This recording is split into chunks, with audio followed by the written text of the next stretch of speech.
nakatulala na lang ako kasi wala na akong kausap. Tapos, naalala ko, asan na ba yung mga kaibigan ko? Puntahan ko kayo mga kaibigan ko. Ikaw ba willing ka pumasok if ever? Naging guest house grabe.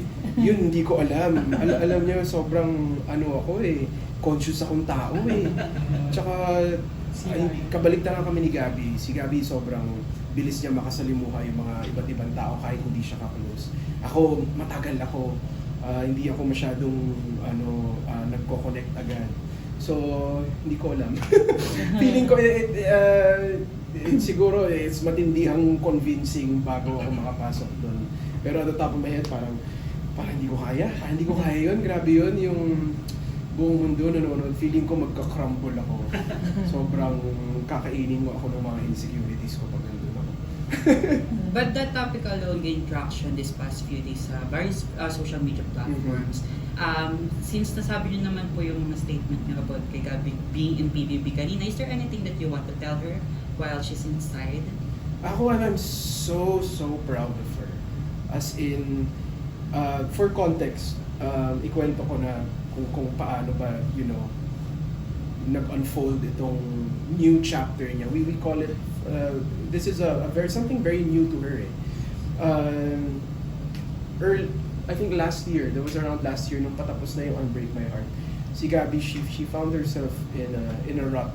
And then parang naisip niya na, kumaga umabot na siya sa crossroads na gusto ko ba talagang gawin to.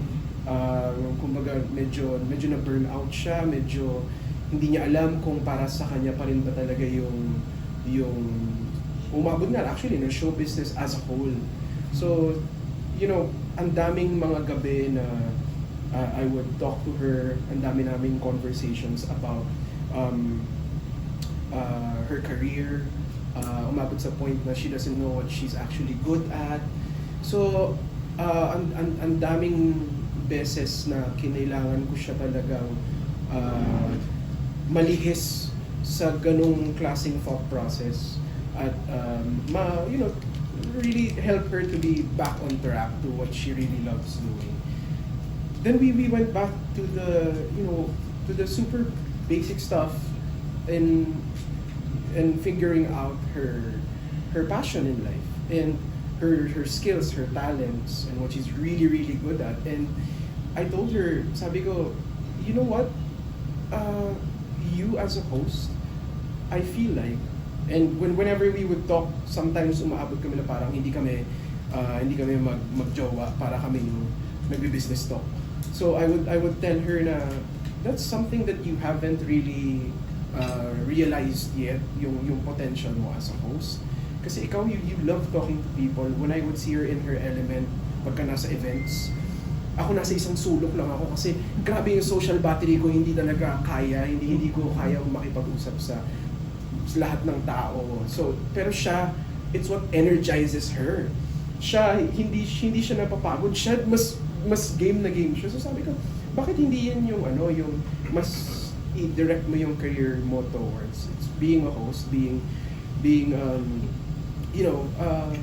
that person, a host that is versatile, that could also act, that could do all these events, who's very passionate as well sa fashion.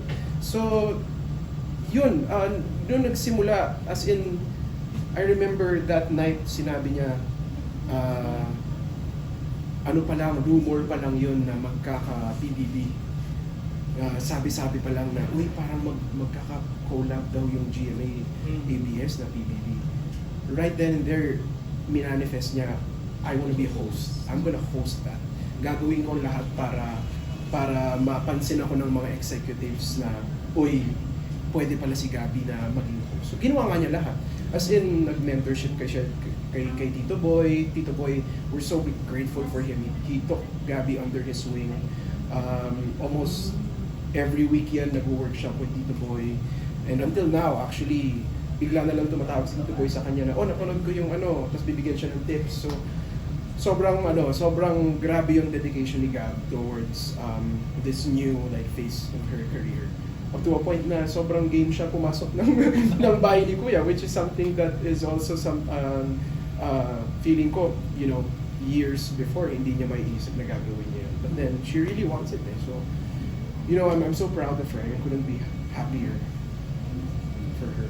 Khalil, nakatrabaho mo na si